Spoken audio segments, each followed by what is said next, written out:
Welcome back to Bloom with Tina and Kelsey. I am thrilled to have a special guest on the podcast today, Jessica Phillips. Jessica struggled with feeling seen but unheard as the youngest child. She met her future husband, Chad, in high school, and when he left for the Navy, her world fell apart. She turned to partying, alcohol, and marijuana to cope, which turned into a 3-year drug addiction to crack cocaine. She continued to spiral and eventually became pregnant.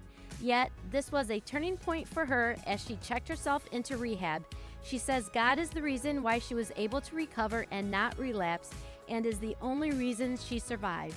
Jessica emphasizes the importance of choosing a different path and surrounding yourself with positive influences to become your best self. She talks about her journey and taking control of her life. She now helps others through her speaking events, retreats, and coaching others through the 180 method. As always, we'd love for you to stay connected with us. Check follow, drop a comment, leave a rating, and share this episode with your friends. Now grab your headphones, your walking shoes, and let's get ready to bloom. This is the conversation you do not want to miss. Welcome back to Bloom with Tina and Kelsey. I am so excited today because I am here with my friend Kelsey. First of all, who's back from a 3-day Patrice, Washington event. Yeah. And we are so honored today to have my good friend Jessica Phillips here with us today. Thank you. I'm so excited. I want to know all the things about your trip and your time with Patrice, Washington too, Kelsey. So once we're done recording. Yeah. So I met Jessica. We just figured this out. We met each other in San Antonio, Texas, and it was a Brooke Hemingway event. And I remember meeting down when we were having a photo shoot. So, You it was looked just like, hot. what's that? You looked hot. Oh, it was Like- that. No, she Like a said hot you mama. looked hot. Oh, I looked hot. I'm sorry. I don't have my hearing aids in, so I cannot hear it. But yeah, it was like we met each other then, and then we spent time together throughout the rest of the events. And I just got to know Jessica and loved her personality and her energy and her vision. And, you know, she's one of those that you just became in alignment with and knew that this is a person that I want to know more about, and she's going to be my friend. So, Yeah. I think you have that. Well, I know that you have that personality too, Tina. You just bring the light into a room, and, it's just, energy is sticky. I always say energy is sticky. And when you find someone who's got your energy or good energy, it's like you just want to be around it. And Kelsey, I'm just meeting you, but I'm sure you're the same way. If you're in Tina's network, I'm sure you are the same type of person. Yeah. Well, and we've talked about this before. I feel like you get so much of that when you go to some of these conferences. Yes. That's just the energy they attract, right? Mhm. It's people who are real and authentic and looking for growth and finding themselves. And as you find yourself, finding your people is a huge part of that. Yeah. So It is. yeah. so we are excited to hear your story, Jessica. All right. Go ahead. So I was just telling the ladies before we came on, I just turned 53 yesterday. So thinking about my life up to this point, it's a little tender, I guess, when you're having a birthday. But I grew up in upstate New York. I still live in upstate New York, and I was the daughter of a very successful entrepreneur. But that didn't come without hardships too.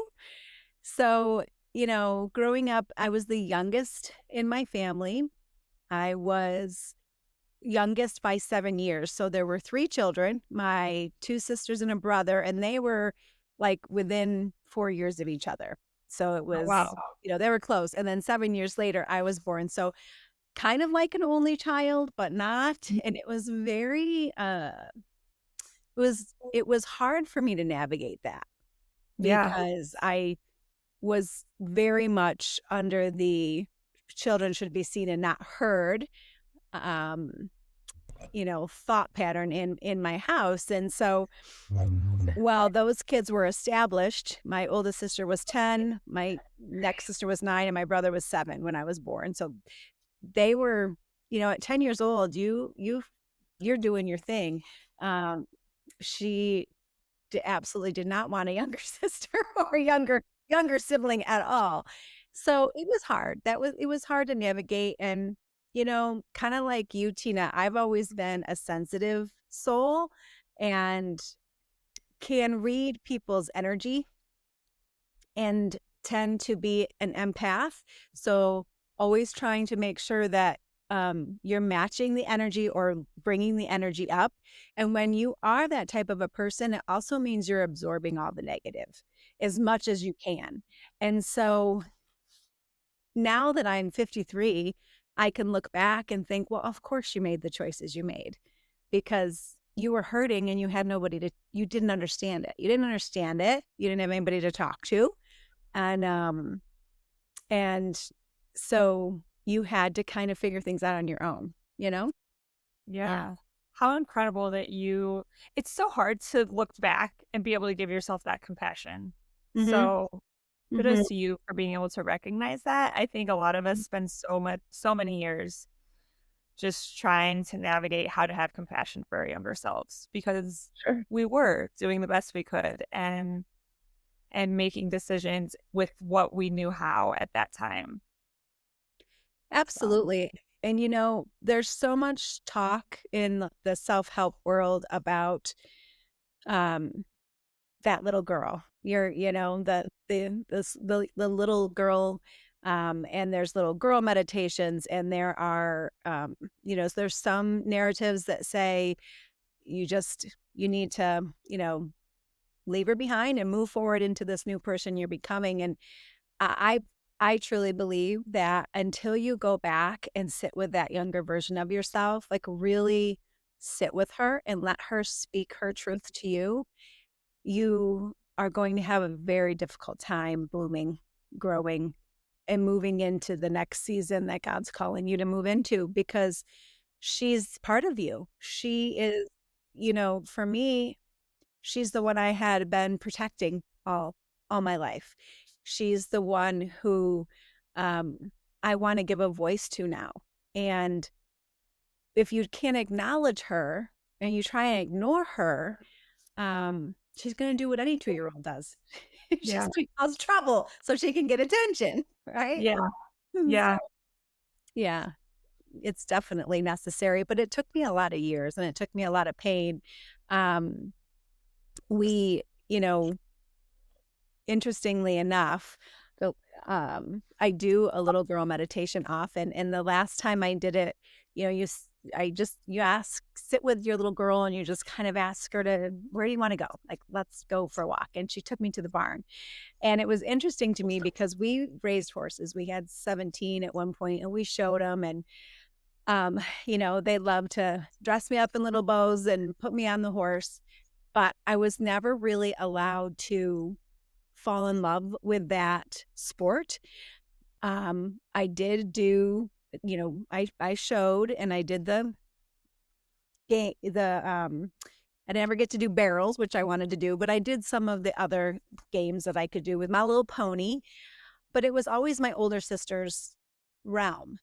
And when I was just kind of sitting with her and we ended up in the barn, I realized I absolutely love horses. I always have. And that there's a part of me that wants to go back and give her the opportunity she didn't have, you know? And so without that time to just kind of sit with her, I would never, I may not have connected those pieces. And so it's important. But yeah, so, I had a great fun life. And I think it's important to know that you can have a great fun life and you can have parents that love you the best that they can and still have hurt and pain from that childhood. And so, you know, my I love my family and they love me back. And we have a big, huge family and we do a lot together. But there were parts of it that were really hard for me. And I hung on to that for a long time, thinking that it was just me, that I was the youngest and I was the one that had all the pain and I was the one that had all the trauma. And that led me into, first and foremost, being promiscuous as a young girl. I had a couple situations with, because we had a business and there were just a lot of people around a lot, and I was younger. I had, a couple instances where I was taken advantage of by men that were in the vicinity of my family. But I never said anything. I never said Mhm. anything because I already knew my voice didn't matter, or so I Mhm. thought my voice didn't matter. Mhm. And really, it was just a situation where I had emotionally immature parents, and I think emotional maturity is something that is, I don't, I think you have to learn that. Yeah. You really have to learn that. And so when parents were growing up, you didn't talk about things. The women of the house, I don't know about you guys, but your parents, but the women didn't voice any complaints, right? Right. You got married, you had kids, and that's what you did. And you just, as my mom would say, suck it up, buttercup. Yeah. I think the parents back then did the best that they could of what they knew at the time. Yeah, yes. And we are so blessed that we know more now. Yeah. Just so blessed. There's so much more information about how to be, a calm parent, a conscious parent, and the things that children need. And so, I went from really being very promiscuous and then that and still just stuffing all the hurt down, which led to a pretty serious crack cocaine addiction. And I met my husband in high school, and this was um, way long before drugs had entered my world. But I met him. I was in the end of ninth grade. He was in 10th grade, and we dated all through high school. And he told me when we first met, he was going to go in the Navy. And I was like, oh, he's never going to leave me. I know he thinks he's going to the Navy, but he's never going to leave. But sure enough, he graduated in July of '89 and end of September, because he turned 18 September 19th. He's got a birthday this Friday. He left. He got on that bus at the bus station and tore my heart out.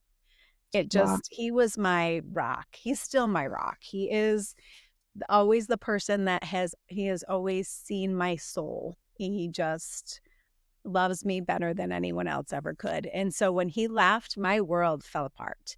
I just didn't know what to do without having him there. So And you um were still in high school, right? You still had I a year was left of school. yep, my Wow. senior year. And it Wow. was a senior year. I'll tell you that. Wasn't quite sure. Yeah, and so that's really when I think the drugs started to come in. There was a big pot culture in our school at that time, and it wasn't really anything I felt like I had an addiction to, but I was certainly involved in the party aspect of it. But after I graduated, I went to beauty school, and you know, my husband Chad, he ended up being stationed in Whidbey Island in the state of Washington. And back then, we didn't have cell phones or FaceTime or anything. And so I felt like he couldn't get any farther away from New York State than the state of Washington. And it's really hard. And so eventually we just kind of um, it just wasn't working being that far away. And so I'm in beauty school, met a girl there, and she introduced me to her older brother. And he is the one who introduced me to the world of cocaine. And from there, it was like 3 years Mm. of hell, really, for me and my family. Uh, Um, yeah, it were, was. were you still living at home with your parents while you were in beauty school during all this? Okay. Yeah, I was. I was it was probably between the ages of 18 and 21. Okay. Yeah. Yeah, so I was living home. I was stealing money. I stole jewelry from my mom and sold that for money. I sold our camcorder back then. Those were hot items, camcorders. You know, Mhm. I Yeah. sold that. I just and I wasn't. Um, I was just never held accountable for those things like I should have been. And so fast forward, Chad comes home from the Navy and he came home in we were just talking about this because we just had our 30-year anniversary. I think he came home in September, and by February I was pregnant. Okay. So we weren't, and that was hard too because we were just kind of like friends with benefits, if I could say that. You can cut that part out if you don't want. No, I mean, it is what it is. Like, you guys had been together and then you separated, and it got Mhm. too hard to do that kind of distance at that point in time. To your point, we didn't have the cell phones or even Skype. Like, Skype was the thing before cell phones were the thing. Yes.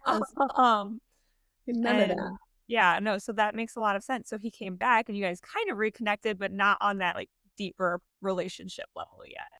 Yeah. Yeah.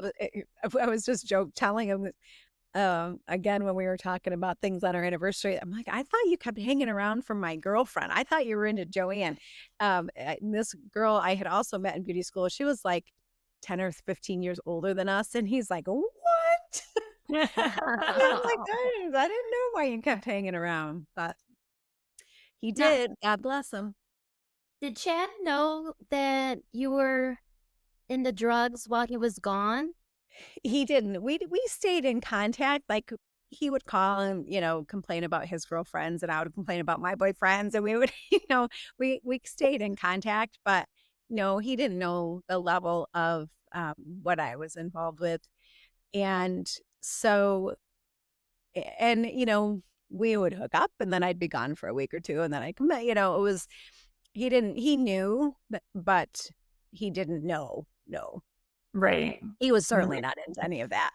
And so when I did tell him, um, it's so interesting because up here, it was winter, we had this terrible, terrible storm. And I found out, and he was actually house sitting for a friend, and I called him. It was probably 1 a.m. I don't know. And I said, I've got to talk to you.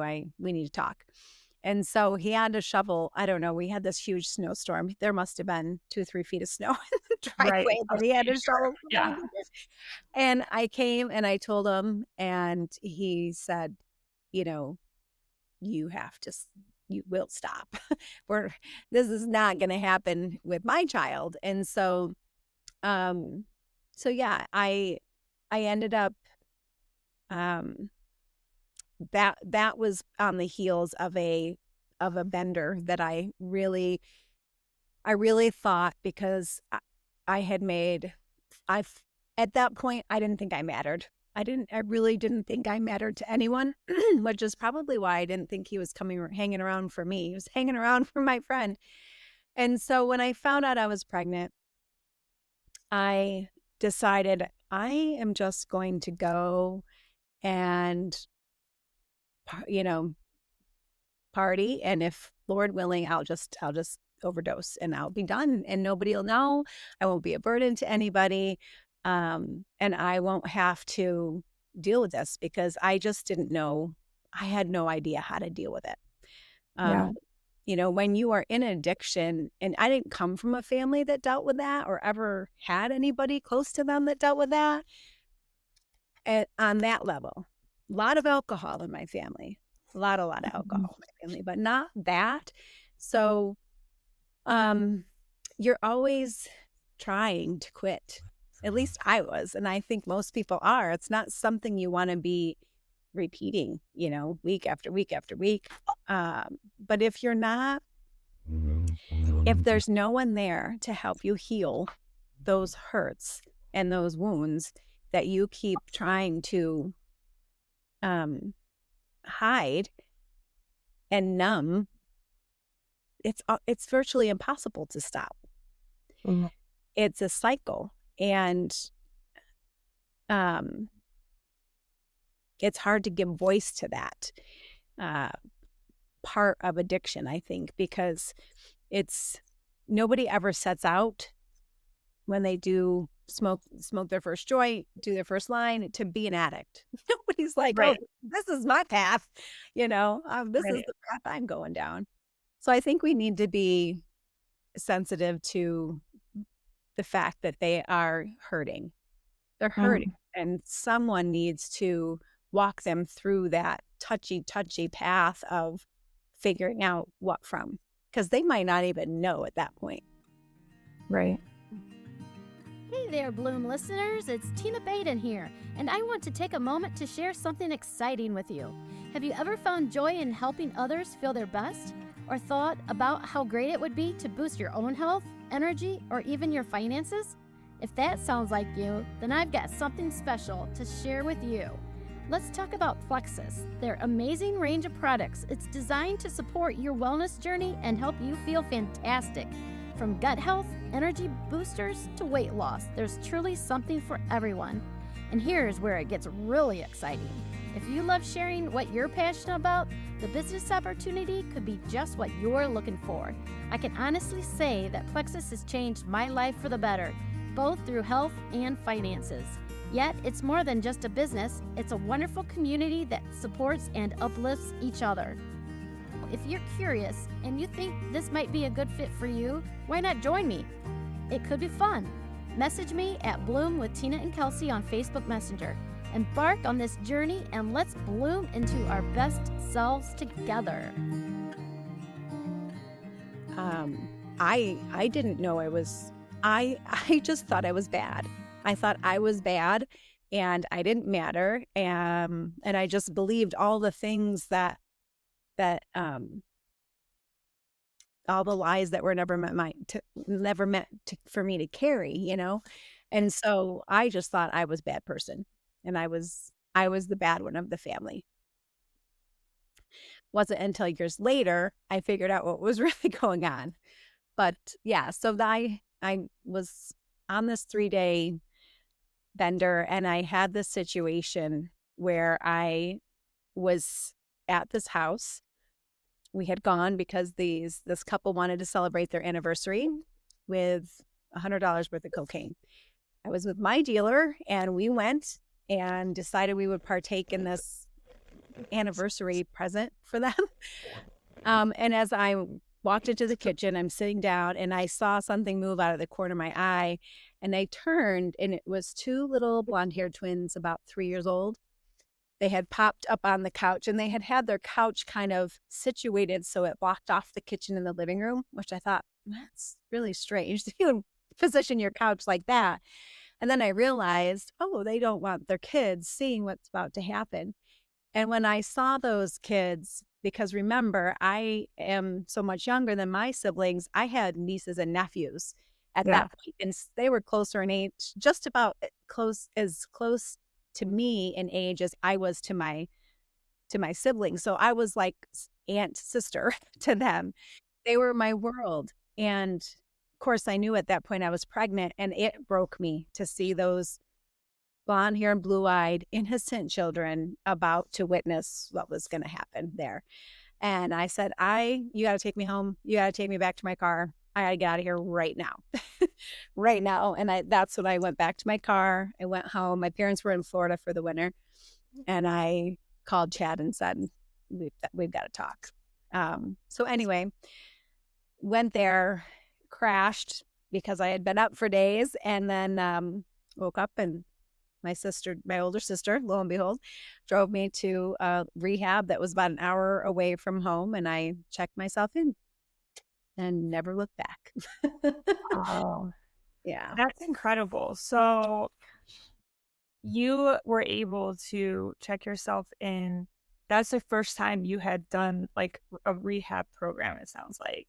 hmm hmm Yeah. And I know that a lot of times people are in and out of that situation. What do you think for you was the thing that made it so you could only have to go once? Does that make sense? Oh, yes. I've thought about this because, a lot of the people that were in there with me it was third, fourth, fifth time, last time because insurance wasn't going to cover it again. Yeah. And, I will tell you that I couldn't have withdrawal medication because I was pregnant. Oh, And they ask you a series of questions when you check in. And one of them is, how many times do you throw up in a night when you're using? And I thought it was really strange, but I was like, oh, 3 or 4. And I learned after that's when your body gets to like overdose point because it's trying to throw up the toxins. So that's how heavy I was using. It was 3 or 4 times a night my body was trying to. And so God, to answer your question, because I don't think there's any other explanation for me not having a single episode of withdrawal other than God. I yeah. I just I just don't I just can't imagine that there is. There were so many people there. You're in um hospital/apartment setting, so there's hallways and rooms and you can hear what people are going through in the night when they're Mhm. going through withdrawal. And um but Kelsey, it's interesting because my whole life I felt God's presence. We were raised in the church. Mhm. My grandfather was part of starting the church, and we were all raised in the church. And I just probably since I was about 10, I could feel God's presence with me. I just knew that we had a special bond. Um, and I do believe that he is the only reason I survived. I would lay awake praying at night for my heart not to explode, at, after I had been, because just the effects of cocaine. And there's so many times I felt his presence, but also I was pregnant. I had something to live for, Mhm. something to change for. And I think, you know, we have to look at our life flat. Like when you lay it out on a timeline and you look from birth and you just kind of follow it through. I was born 7 years later, which meant I had nieces and nephews that I was so close to. They were Mhm. my world. I absolutely loved them. I've always loved uh, kids, and so I think that was God's divine planning because I was so attached to them. So when I found out I was pregnant, I knew how to love a baby. I didn't Mhm. know how to love myself. I wouldn't learn how to love myself for another 20, almost 30 years, but I knew how to love a baby. And Yeah. I think having that, but I also had to make the decision. My pastor drove up 3 or 4 times before I decided, okay, I'm going to keep this child. I didn't know what the heck to do, but Yeah. I think I always knew I was going to keep the baby, but it was like, okay, everybody's telling you have a choice. I was 9.5 weeks pregnant. I had to go to my first ultrasound courtesy of the rehab van. Oh, Rehab van driver took me to the hospital. I had to navigate a hospital I'd never been to, get the ultrasound by myself. Um, and I was 9.5 weeks. So, but yeah, I think I had her to love. yeah. Yeah. I mean, that makes logical sense to me, of like you had this baby inside of you that now you needed to care for. Mm-hmm. Uh, Mm-hmm. Hi, friends. It's Kelsey here. If you've been listening to the podcast and wondering what it's actually like to work with a financial planner, or if financial planning is even for you, I totally get it. We only touch slightly on that side of my work here, and money can feel like a heavy or confusing topic to dive into. That's why this fall, I'll be sharing more bite-sized tools, insights, and mindset shifts over on my Apricity Financial Planning Facebook page. It's a simple, low-key way to start engaging with your finances. No pressure, just gentle guidance and encouragement to help you feel more confident and aligned with your money. If that sounds helpful, I'd love to have you there. Just search Apricity, that's Apricity Financial Planning on Facebook and hit follow. And if you've been carrying questions about your finances or wondering what support might look like, I'd love to talk to you. You don't have to figure it all out alone. Just give me a call, 419-825-6161, or send me an email at kelsey@apricityfp.com. you said you went to the ultrasound and stuff by yourself. At what point was Chad able to be back in your life? Well, once I could have visitors, because I was there for 28 days, the typical rehab stay, which I will tell you, I was so blessed. There were therapy sessions. That's where I learned meditation and art. When we did, it seems silly, but we did stained glass with like different kinds of music on. Sometimes it would be really soft. Sometimes it would be really like hard rock type, whatever. And different things would come out when you were, depending on what you're listening to. But we did that kind of work. We did quiet rooms where you'd lay down under a blanket and do like guided meditation. And if you know me at all, I still do that. It's like, I need to be centered and I need to be grounded and have that quiet time. And that was probably the hardest part of the clash between my father and myself, because he was a type A entrepreneur, and man, you had better not find your butt sitting down ever unless you're sitting at the dinner table. Like, you just didn't do that. So I'm a dreamer. I could sit. Yesterday I spent the whole day on the boat, and I kept trying to tell my husband, why don't you go into work? I love you. I do. And I'm glad you're here, but I could sit the whole day and just dream. That's who I am. So I was blessed with that. And once I was able to have visitors, Chad came up, several times. When I got out of rehab, still not having a voice, my parents, although I think this was very smart of them, my brother-in-law, God bless him, I had my sister that I was the closest with lived in Pennsylvania, still does. And my brother-in-law said to her, Jessie needs to come live with us.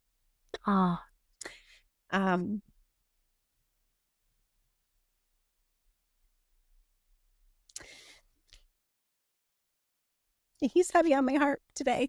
They had to put their little doggy down last night, so his little buddy. So sorry.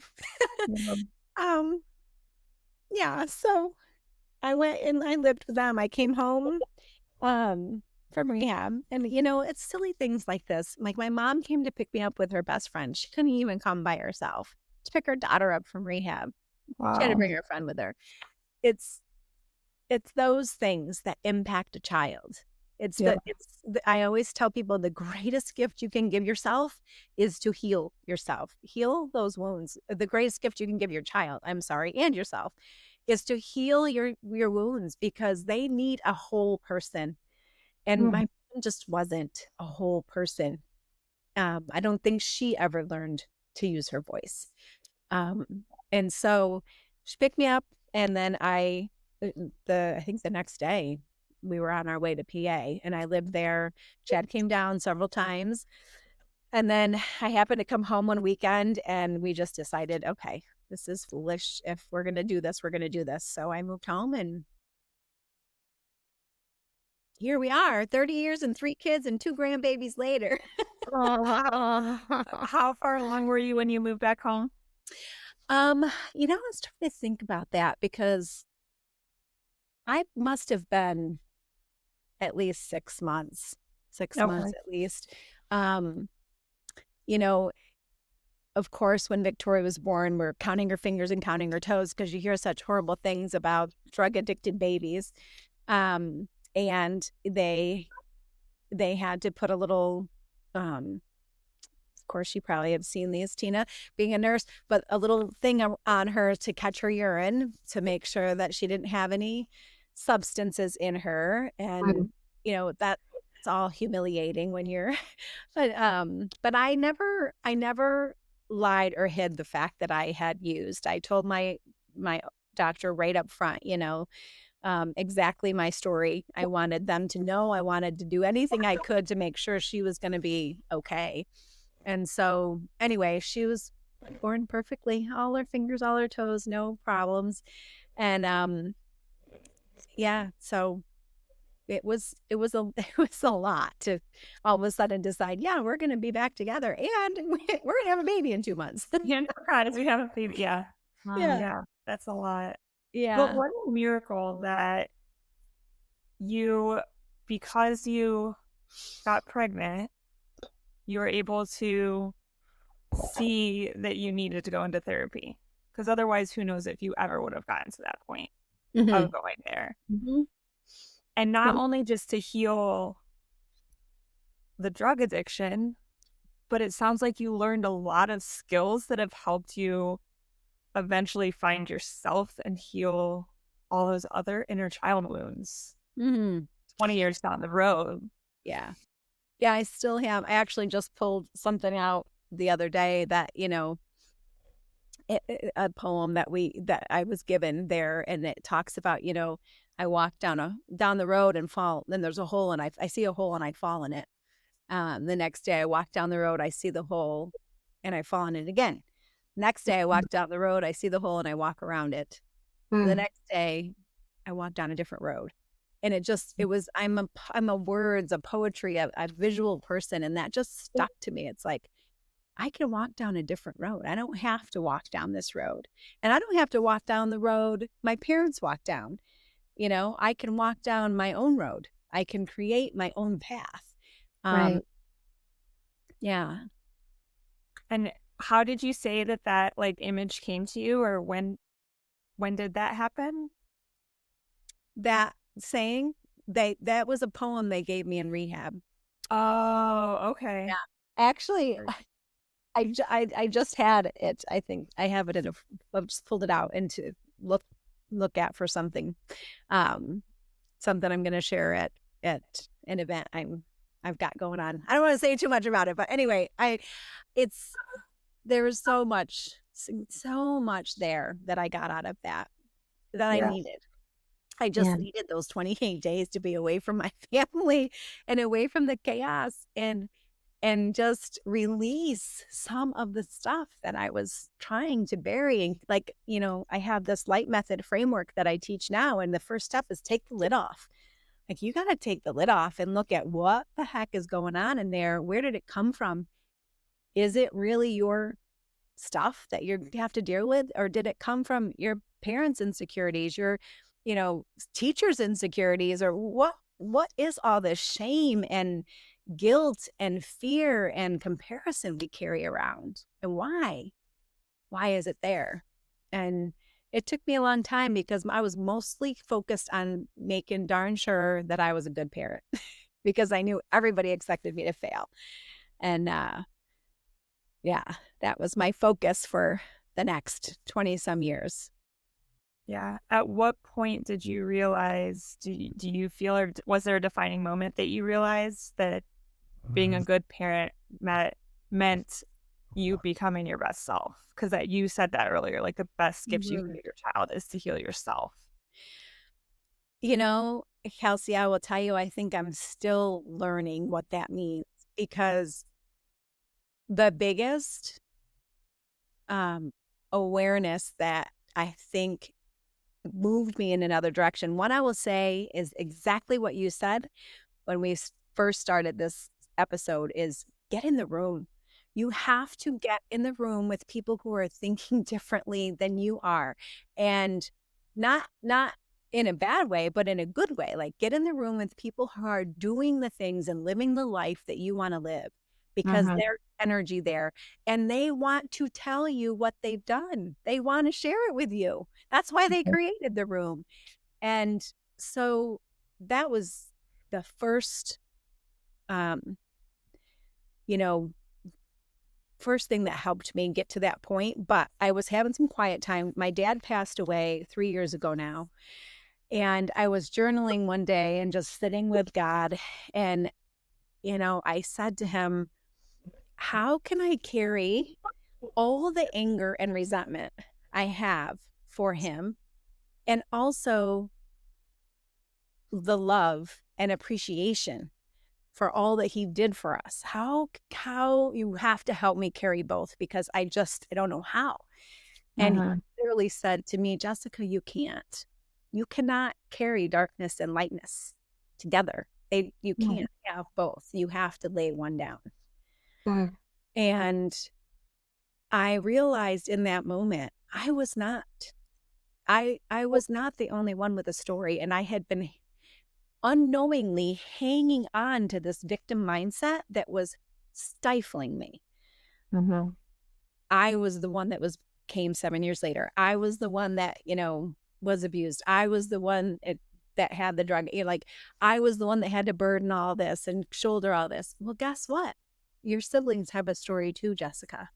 Not the only one with a story. And if you would look up enough and out enough, instead of focusing on you, you might just be able to learn what that is and have conversations with them about their story, because you're not one. And that was like the biggest aha moment of my life, was like, wow, you've really been playing the victim pretty good for the last 30 years. And I just decided I was going to lay that darkness down, and I was going to lay the blame down, and, the anger, and that I was going to pick up the light, and I was going to use my voice. That I was the one keeping myself from using my voice at that point,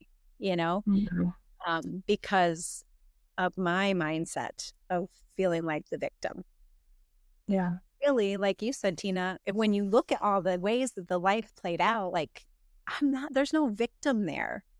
There's beauty there. I mean, Chad and I went on to lead youth group for 15 years, and my whole purpose was so that they knew they had a voice.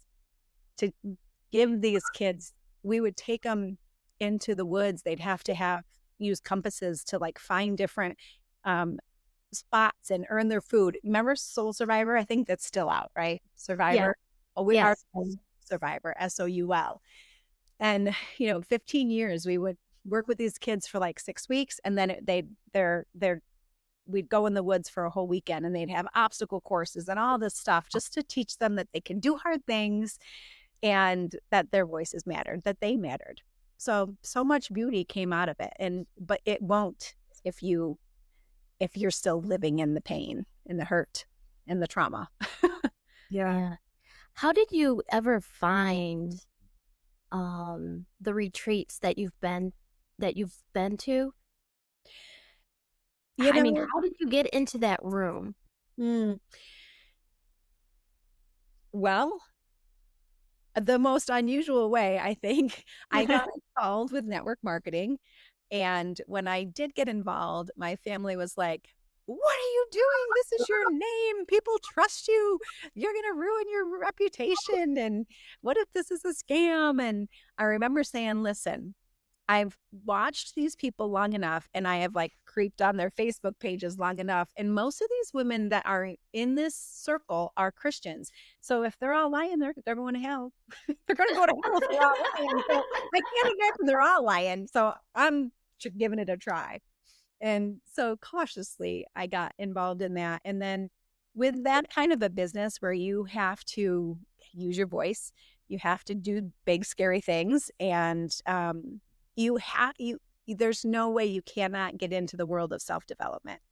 And so as I started to investigate and read books and be part of the self-development growth groups, I I started going to those kind of conferences, and that's where I met you, Tina, at the Align conference, and so um I decided that I would go to a retreat once, and I was after my very first Align.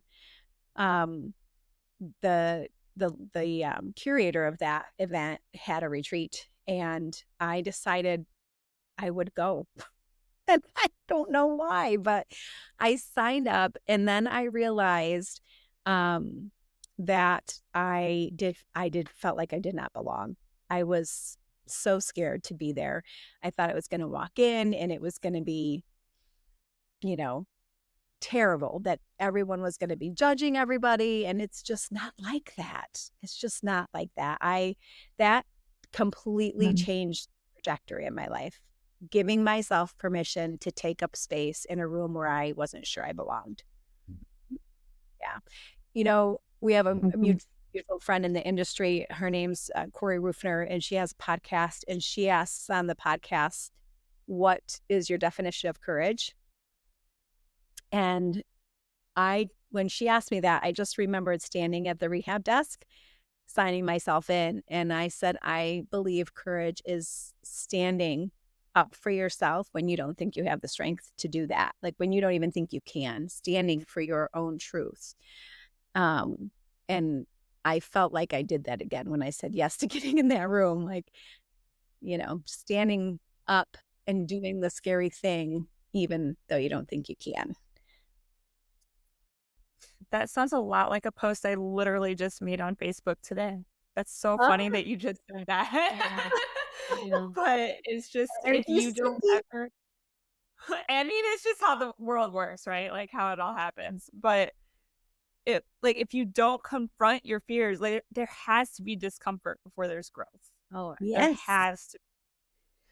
Yeah, my You word have to of the confront year a that lot. year was uncomfortable. That January, I had picked Mhm. uncomfortable. And yeah.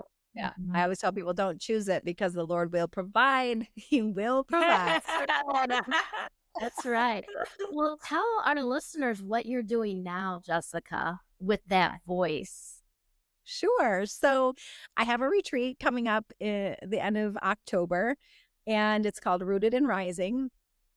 It is a heart project for women who are coming into another season of life, whether it's, you know, moving from a career to a different career, or different stages of motherhood, or maybe they've become a widow.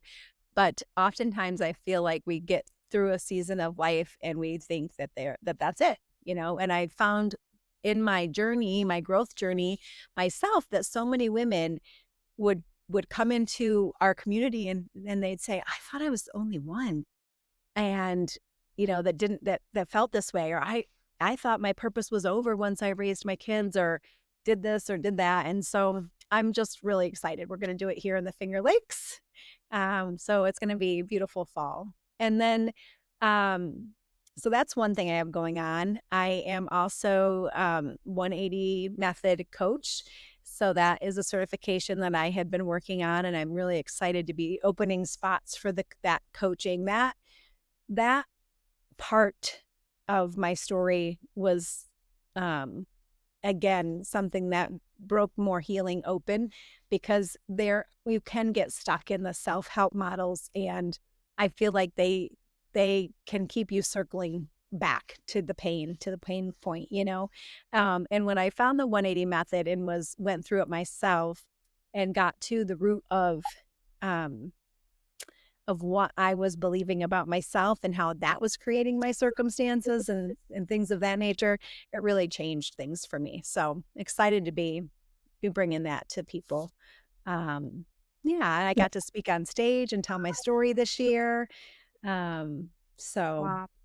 yeah, it's exciting. Congratulations. That's Thank Yeah. exciting you. and terrifying all at the same time. Yeah, yeah, Right. And you're yeah. using what you went through to help so many others. hmm I believe that we all matter and that we all deserve to bloom. And I think that we can bloom more than once in our lives and in different seasons, Yes. and um I was driving the boat, taking the boat out today and thinking about, okay, summer's over, and we get so stuck in feeling like sad because the season's over. But there's a new season with so many more possibilities and new things that are going to come to you, just waiting for you to open your hands and receive it. But we just hang on so tight to what was, that we can't even be open to what's coming. And learning to appreciate the 4 seasons more and more, because it just reminds me that stay open, literally stay open. Yeah. I love that. Mm. Awesome. I'm just going to say, where are our listeners able to find you and follow everything you have going on? If they're curious about that 180 life coaching, how would they get involved? And your retreat also. Oh, yeah. Yeah, so the easiest way to find me is at jessicaphillips.co, and it is .co, C-O, not .com, so jessicaphillips.co. You can find my retreat information, the coaching information, and on Instagram and Facebook, jessicaphillips.co or Jessica Phillips Co. But yeah, the website is probably it's like the container of all of it. Okay. That's perfect. All right. Yeah. Thank you so much, Jessica, for being here. This has been a fantastic conversation. Thank I you. really enjoyed getting to know you, Gil. Yeah. Thank Glad you to be so here. much, Jessica. It's always so good to talk to you and see you. And I can't wait for the next time that I get to give you a great big hug. I know. Thank you so much for inviting me on. You guys are doing a great thing here. Awesome. Thanks. Thank you. Thank you so much for tuning into another episode of Bloom with Tina and Kelsey.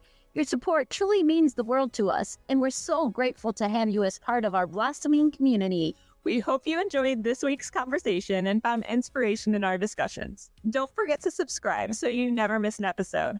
And if you love what you hear, please consider leaving us a review. Your feedback helps us grow and reach more listeners like you. Join us next week for another exciting episode filled with insights, laughter, and growth. We can't wait to share it with you. Keep blooming and see you soon.